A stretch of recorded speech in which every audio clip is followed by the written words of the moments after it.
Why not Pulivendula assembly ఎన్నికల టైంలో TDP అధ్యక్షుడు చంద్రబాబు నినాదం ఇది. సరే, ఎన్నికలు అయిపోయాయి, కూటమి కనీవిని ఎరుగని విజయం సాధించింది. అయినా సరే పార్టీ పెద్దల మనసు నుంచి వై నాట్ పులివెందుల అన్నమాట చెరిగిపోలేదా? జగన్ అడ్డాలో ఎట్టి పరిస్థితుల్లో బల ప్రదర్శన చేయాల్సిందేనని డిసైడ్ అయ్యారా? ఈసారి మహానాడును పులివెందుల్లో నిర్వహించాలన్న ఆలోచన ఉందా? ఆ విషయమే పార్టీ వర్గాల్లో జరుగుతున్న చర్చ ఏంటి? కడప పాలిటిక్స్ అనగానే వైఎస్ కుటుంబం గుర్తుకు రావడం కామన్. జిల్లా రాజకీయాల మీద అంతలా పట్టు బిగించింది ఆ ఫ్యామిలీ. అటు టీడీపీ విషయానికి వస్తే గడిచిన 25 నామమాత్రపు సీట్లకే పరిమితమైంది ఆ పార్టీ. 2004లో 10 స్థానాలకు గాను 2 సీట్లలోనే గెలిచింది తెలుగుదేశం. 2009లో ఒకే ఒక్క స్థానం దక్కింది.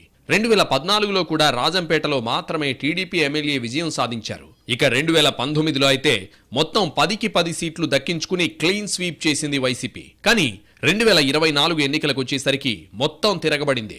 ఉమ్మడి జిల్లాలోని 10 అసెంబ్లీ స్థానాలకు గాను 7 సీట్లను కైవసం చేసుకుంది కూటమి. టీడీపీ 5, బీజేపీ, జనసేన చెరో సీట్లలో గెలిచాయి.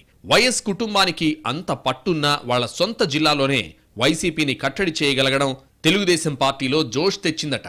వైసీపీ అధినేత అడ్డాలో 7 సీట్లు గెలిచిన ఊపులో మరో బల ప్రదర్శనకు సిద్ధమవుతోంది. తెలుగుదేశం ఆవిర్భవించాక ఇప్పటిదాకా ఎప్పుడూ కడప జిల్లాలో మహానాడు నిర్వహించలేదు.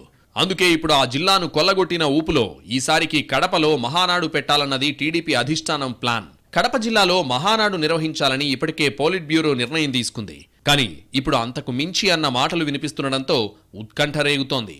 మొదట కడపలో మహానాడు నిర్వహణకు స్థల పరిశీలన కూడా చేశారు పార్టీ నాయకులు. కానీ ఇప్పుడు ఇంకో అడుగు ముందుకేసి అసలు జగన్ అడ్డా పులివెందులలోనే మహానాడు పెడితే ఎలా ఉంటుందని ఆలోచిస్తున్నారట.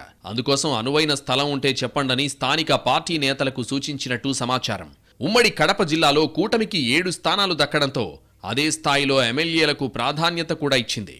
రాయచోటి ఎమ్మెల్యేకి మంత్రి పదవి, కూటమి పార్టీలకు చెందిన మరో 3కి ప్రభుత్వ విప్ పదవులు దక్కాయి. అలాగే రాయలసీమలోని టీడీపీ కార్యకర్తలకు భరోసా కల్పించాలంటే కడప జిల్లాలో అయితేనే కరెక్ట్ గా ఉంటుందని అనుకున్నారట పార్టీ పెద్దలు.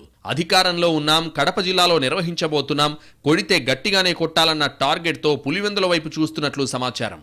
మహానాడు ప్రాంగణం కోసం ఇప్పటికే కడప నగరంలోని 4 అనువైన ప్రాంతాలను పరిశీలించిన జిల్లా నేతలు అధిష్టానానికి నివేదికలు పంపారట. కానీ వాటితో సంతృప్తి చెందని పార్టీ పెద్దలు పులివెందుల విషయాన్ని కూడా చూడమని చెప్పినట్టు తెలుస్తోంది. కానీ విని ఎరుగని రీతిలో ఇక్కడ పార్టీ పండగ చేసి సత్తా చాటాలని అనుకుంటున్నారట. పులివెందులలో గట్టిగా నిర్వహించగలిగితే వైసీపీని ఛాలెంజ్ చేయడంతో పాటు రాయలసీమలోని పార్టీ క్యాడర్లో నైతిక స్థైర్యాన్ని నింపొచ్చన్న ఆలోచన ఉన్నట్టు తెలుస్తోంది.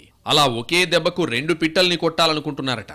అందుకే బల ప్రదర్శన వేదికగా కడపను ఎంచుకోవాలా లేక పులివెందులకు షిఫ్ట్ అవ్వాలా అన్న మీమాంసలో ఉన్నట్టు తెలిసింది.